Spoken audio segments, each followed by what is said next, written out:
off right now because I was setting my head. I was going to be next Sidney Poitier. I was going to be after the poet. I was going to be like, Paul Robeson. I was going to be it all. Creative. And, I took business classes, worked retail through college, and now I'm sitting behind a cubicle, which I hate every day. But I'm doing, oh damn, I'm lying too. So, they know I hate it. So I always wrote my poetry. I've always liked music, and one of my high moments in poetry is I got to hang out one night with Nikki Giovanni, which was awesome. She was such a down to earth person, and she was at a reading, and I was part of the group having a reading, and they said, Kenny, we got a job for you. And I'm like, man, they're going to have me outside waiting, holding tickets. I'm going to miss the whole thing.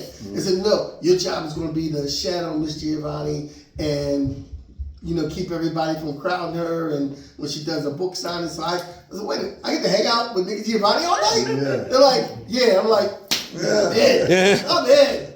And so she was very fun, very funny. But when I first started to read poetry, I used to read it with the paper in front of my face and be all nervous and scared.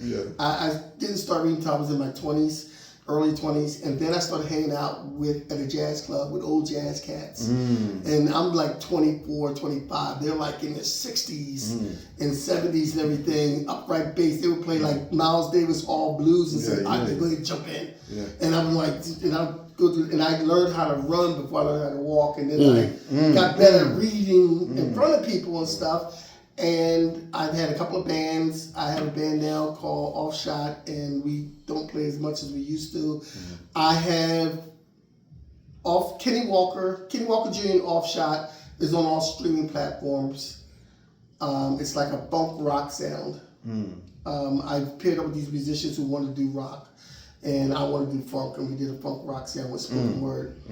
And I had a band called Straight Truth, but I don't think anything's on streaming. And I had my own album I did during the pandemic in 2020. It's Kenny Walker Jr. Throwing Paper, because when I perform, sometimes I like to throw paper around the room and perform like that. And I'm not throwing paper tonight. That's good. I'm not littering tonight. But the one thing I love about my album that I put out, I have 3 daughters and a son. I have a couple of stepkids too. Nice. But I have 3 daughters and a son. And on my album that I put out in 2020, Kenny Walker Throwing Paper, it's on all streaming platforms. So if you look it up, I know for sure it's on Spotify, it's on YouTube. But I was able to put all 3 of my daughters and my son on the album somewhere. Dope.